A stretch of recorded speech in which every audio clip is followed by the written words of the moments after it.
Il voulait une ménagère mais elle a détruit son mariage. À Abidjan, dans un quartier calme de Cocody, vivaient Océane et Soro Major, mariés depuis plus de 4 ans.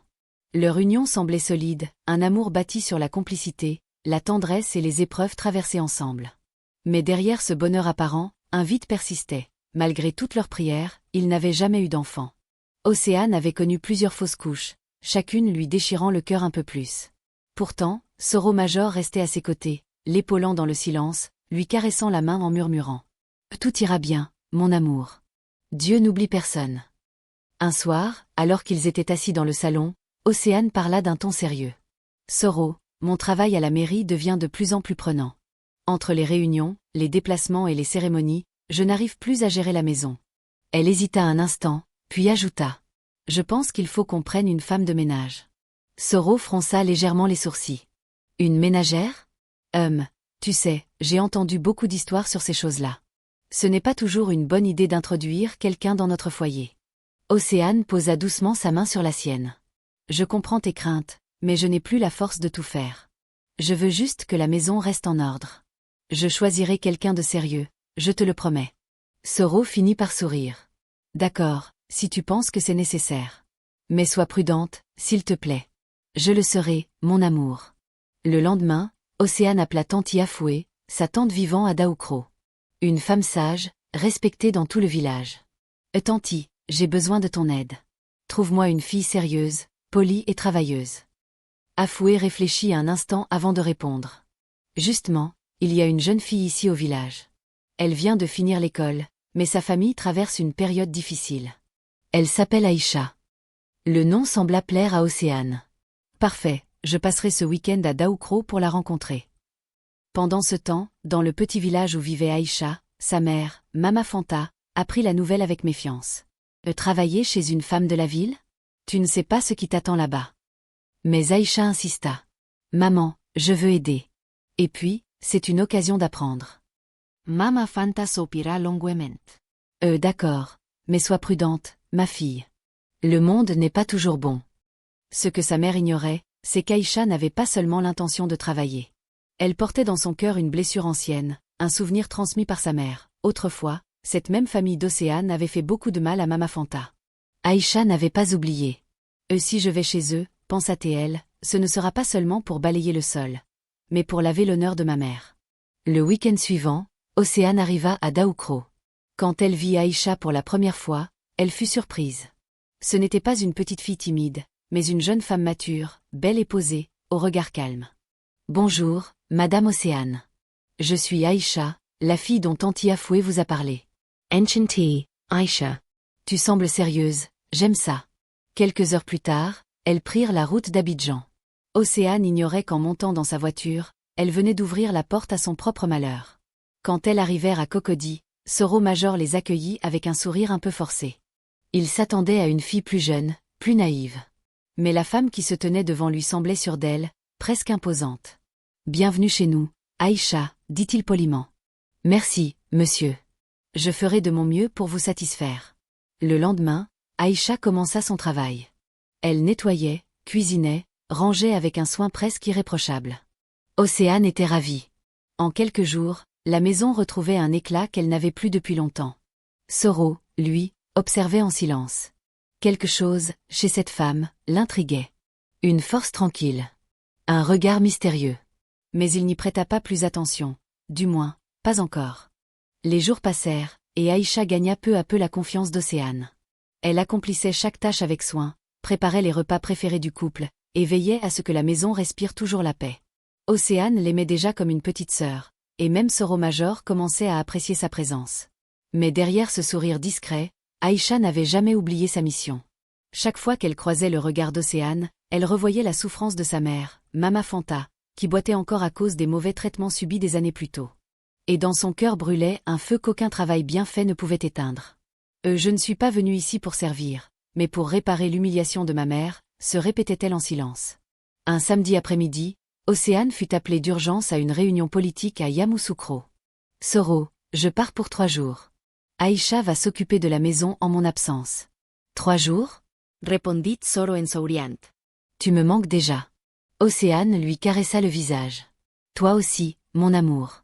Promets-moi d'être sage. Aïcha, qui rangeait discrètement le salon, entendit ces mots. Elle esquissa un sourire presque imperceptible. 3 jours sans Océane, 3 jours pour semer le doute, 3 jours pour s'insinuer dans l'esprit de Soro Major. Le soir même, elle prépara un dîner exceptionnel. Foutou, sauce graine et viande fumée, le plat préféré de Soro. Lorsqu'il entra dans la salle à manger, il fut surpris. « Tu as tout fait toute seule ?»« Oui, monsieur Soro. J'aime bien que les choses soient bien faites. » Elle servit le plat avec un sourire doux. Soro, touché, la remercia et mangea en silence. Il ne pouvait s'empêcher de remarquer à quel point Aïcha avait changé. Ses gestes étaient plus féminins, son regard plus soutenu, ses vêtements un peu plus élégants qu'avant. Quelque chose en elle avait évolué. Les jours suivants, la tension invisible entre eux grandissait. Aïcha trouvait toujours un moyen d'être proche de lui. Parfois pour lui apporter un verre d'eau, parfois pour arranger sa chemise avant qu'il ne parte au travail. Soro, lui, essayait de garder ses distances, mais il sentait son esprit se troubler. Un matin, il sortait de la douche, une serviette autour de la taille, quand la porte de la chambre s'ouvrit. Aïcha entra sans frapper, tenant les draps propres. Leur regard se croisa. Le temps sembla s'arrêter. « Désolé, monsieur, je ne savais pas que vous étiez là, » dit-elle d'une voix calme mais troublante. « Ce n'est rien. Tu pouvais attendre un peu la prochaine fois, » balbutia Soro. Elle s'approcha du lit, posa les draps, puis leva les yeux vers lui. Un silence lourd s'installa. Aïcha savait ce qu'elle faisait. Elle voulait qu'il la voie, qu'il sente sa présence, qu'il perde ce contrôle qui faisait de lui un homme fidèle. Cette nuit-là, alors que la pluie tombait sur Cocody, Soro ne trouva pas le sommeil. Les images d'Aïcha tournaient dans sa tête. Il se sentait coupable, mais aussi irrésistiblement attiré. « Non, je suis marié, je ne peux pas », se disait-il, tout en sachant que la frontière qu'il voulait défendre s'effritait à chaque instant. Le lendemain, Aïcha entra dans le salon vêtue d'un pagne rouge moulant, les épaules nues. Elle se pencha pour essuyer la table, laissant apparaître les courbes que Soro essayait d'ignorer. Il détourna le regard, mais c'était trop tard. Le feu qu'elle avait allumé brûlait désormais dans son esprit. « Aïcha, » dit-il d'une voix tremblante, « pourquoi fais-tu ça ?» Elle se retourna lentement, un sourire énigmatique aux lèvres. « Je ne fais rien, monsieur. Je ne fais que mon travail. » Et ce soir-là, le destin bascula. Sous le poids du silence, de la tentation et du désir, Soro Major céda. Le lendemain matin, il se réveilla aux côtés d'Aïcha, le cœur lourd et l'âme déchirée. « Que ai-je fait ?» pensa-t-il en se couvrant le visage de ses mains. Mais Aïcha, elle, souriait dans l'ombre. Car pour la première fois, sa vengeance venait de commencer. Les jours passèrent, lourds de silence et de culpabilité. Depuis cette nuit maudite, Soro Major 225 évitait le regard d'Aïcha, incapable de supporter le poids de sa faute. Quand Océane revint de Yamoussoukro, il fit semblant de tout oublier.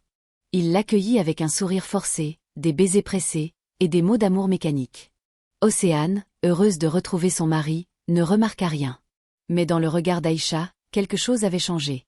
Une froideur tranquille, un calme étrange, presque menaçant. Elle ne se comportait plus comme une simple ménagère, mais comme une femme qui détenait un secret dangereux. Un mois plus tard, tout bascula.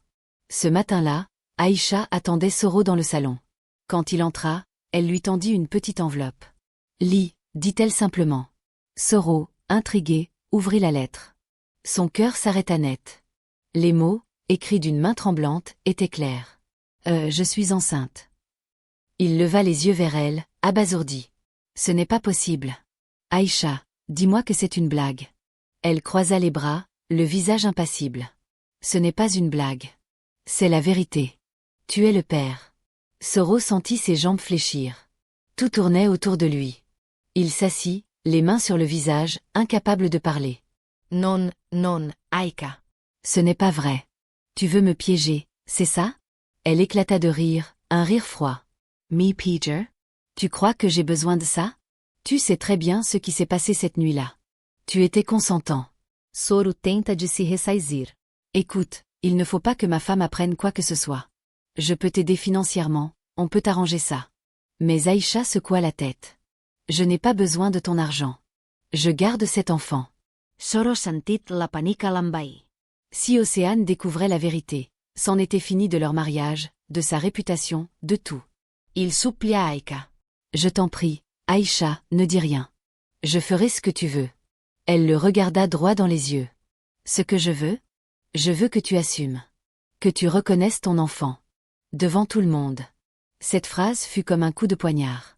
Soro comprit qu'il était pris au piège. Les jours suivants, il vécut dans la peur. Chaque fois qu'Océane lui parlait, il craignait qu'elle découvre la vérité. Mais Aïcha, patiente et calculatrice, attendait son moment. Et ce moment arriva. Un soir, la mère de Soro l'appela. « Allô, mon fils. On raconte des choses à ton sujet ici au quartier. Est-ce vrai que ta bonne est enceinte de toi ?»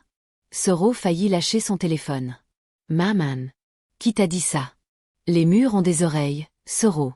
Et tu ne peux pas cacher un ventre qui grossit. » Elle marqua une pause, puis ajouta d'un ton calme mais tranchant. « Tu dois épouser cette fille. Elle porte ton sang. Tu ne peux pas fuir tes responsabilités. » Soro resta sans voix. « Mais maman, j'ai déjà Océane. Je ne peux pas faire ça. »« Tu dois » cria-t-elle soudain. « C'est la volonté de Dieu.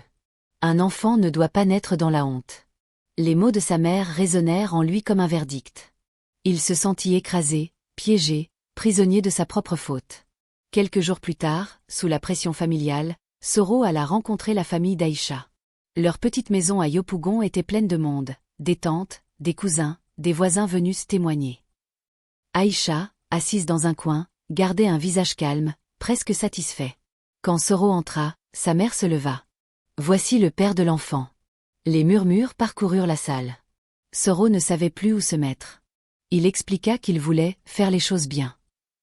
Mais au fond de lui, il savait qu'il signait sa propre condamnation. Le lendemain, il prit officiellement Aïcha comme seconde épouse. Quand Océane apprit la nouvelle, le choc fut tel qu'elle crut défaillir.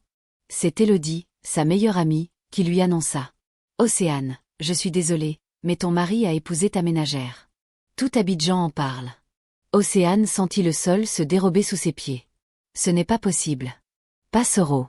Il ne me ferait jamais ça. » Mais la vérité était là, implacable. Elle se rendit dans un café du plateau où Soro accepta de la rencontrer. Ses yeux étaient rouges, gonflés de larmes. « Dis-moi que c'est faux, » supplia-t-elle. Soro baissa la tête. Il n'eut pas la force de mentir. « Je suis désolée, Océane. » Elle se leva brusquement, la main sur la bouche, le cœur brisé. « Tu m'as détruit, Soro. Après tout ce qu'on a vécu, tu m'as humiliée. » Sans attendre une réponse, elle quitta la pièce en courant. Soro resta là, silencieux, écrasé par la honte. Dehors, la pluie tombait, comme si le ciel lui-même pleurait sur leur histoire.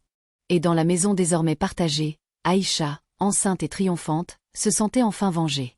Ce qu'elle ignorait, c'est que cette victoire allait bientôt lui coûter plus cher qu'elle ne l'avait imaginé. Les semaines qui suivirent furent sombres.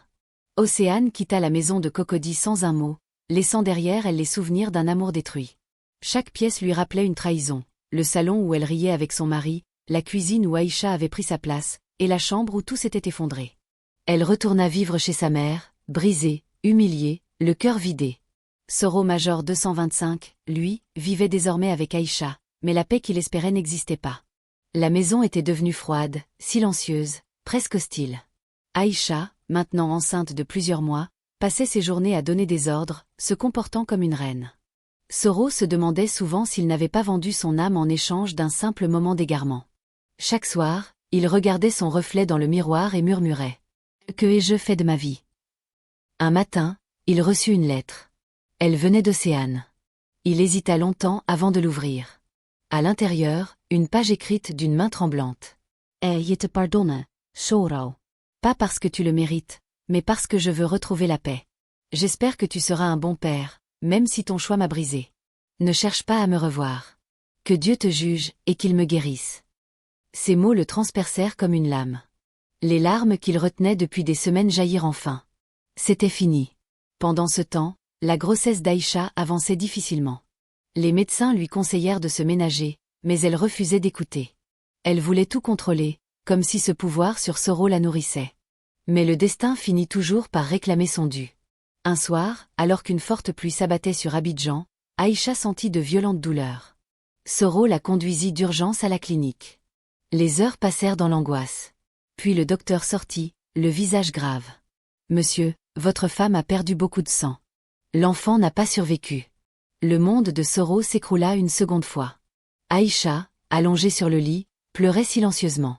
La vengeance qu'elle avait nourrie s'était retournée contre elle. Elle avait détruit un foyer, mais aussi la vie qu'elle portait. Les semaines suivantes furent pleines de silence. Soro s'éloigna d'elle peu à peu.